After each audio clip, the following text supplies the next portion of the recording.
The blue tick is the modern man's handcuffs. Every time you double text, you are screaming, "I have nothing better to do than wait for you." Put the phone down, walk away, and watch her phone explode with, "Hey, you okay?" This isn't about playing games. It's about understanding the new rules of high-value communication. In the next 10 minutes, I'm going to give you the 2026 strategy that will completely change how you text and, more importantly, how women respond to you. Let's get the biggest rule out of the way first. Texting is for logistics, not for love. Your phone is a tool to set up real-life dates, not a diary to pour your heart into. Think of it like this. Every text you send is a small withdrawal from the bank of mystery and attraction. The more you send, the less she has to wonder about you. This brings us to the double text death sentence. When you send a text and get no reply, what do? If your instinct is to send another one, you've already lost. A double text communicates neediness. It tells her she's the most important thing happening in your life. And while that sounds romantic in movies, in reality, it's a huge turnoff. A high-value man is busy. He has a purpose, a mission, friends, hobbies. He doesn't have time to sit and stare at his phone, wondering why she hasn't replied. When you don't get a reply, you do nothing. You go live your life. Her seeing that you not desperately waiting by the phone is more powerful than any witty follow-up text you could ever think of. So, how do you communicate without endless texting? Let me introduce you to your secret weapon, the voice note. A voice note is a game changer. Why? Because it conveys tone, confidence, and personality in a way text never can. It breaks the monotony of endless messages and makes you stand out. Keep it short, under 30 seconds. Use it to tell a quick, funny story or to suggest a date. For example, instead of texting, "Hey, want to get drinks Friday?"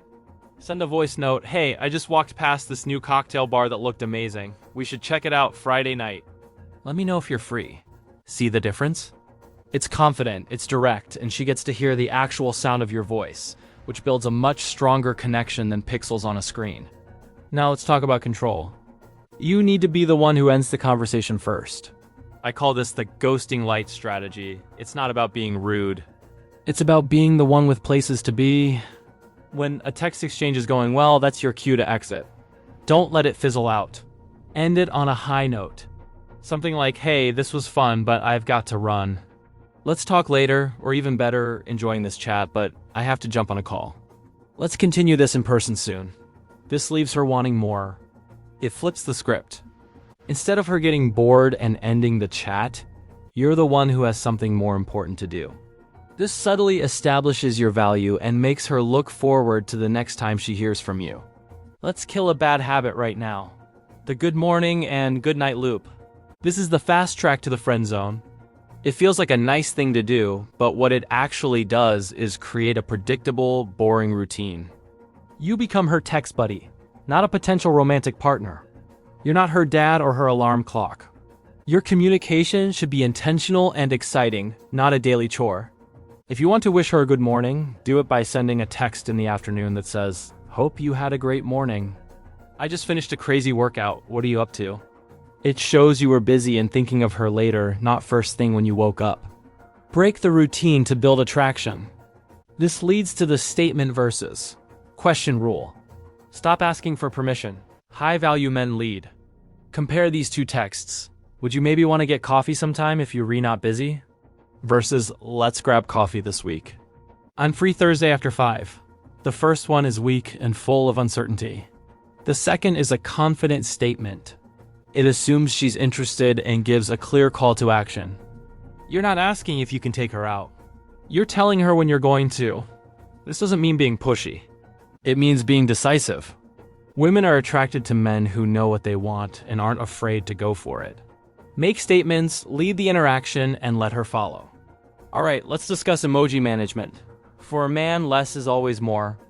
Emojis can be great for adding a bit of flavor, but overusing them can make you seem juvenile and overly eager.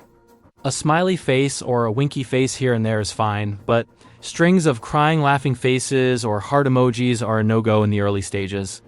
Your words should convey the emotion. Your confidence should be clear without needing a cartoon picture to back it up. Limit yourself to one emoji per every few texts, if any at all. It makes you seem more grounded, mature, and in control of your emotions.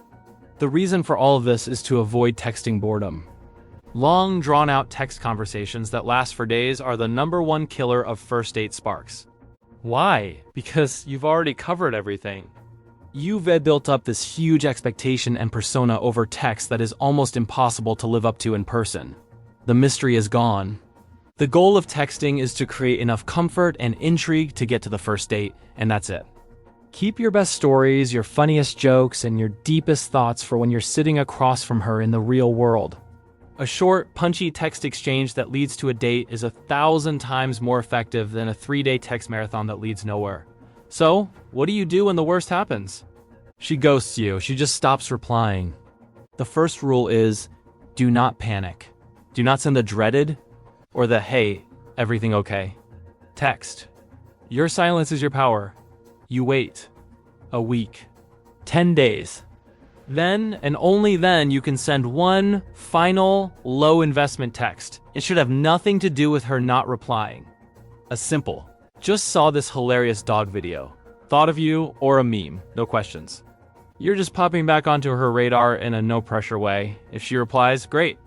If not, you delete her number and move on with your head held high. Chasing someone who isn't interested is the lowest value move a man can make. Finally, remember the ultimate purpose of all this: the vibe check. Every text you send should be a small step towards a real-world meeting. You're not looking for a pen pal. You're using text to check her vibe, see if there's interest, and then immediately pivot to setting up a date. A simple exchange could go like this. You send a text. She replies. You text back. She replies again. After 2 or 3 exchanges, you say, "Seems like we have a good vibe. Let's not waste it on texting. Are you free for a drink Thursday or Saturday?" It's direct, it's confident, and it respects both of your time. This is how you use texting as a high-value man. It's a tool for logistics, a bridge to the real world, not the destination itself. To recap, text for logistics, not love. Ditch the double texts. Use voice notes for impact. End the conversation first. Kill the good morning routine. Make statements, not questions. Use emojis sparingly. Avoid text marathons. Handle being ghosted with silence and dignity.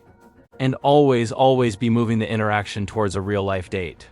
Put the phone down, get out there, and live a life so interesting that she's the one waiting for your text. Thanks for watching.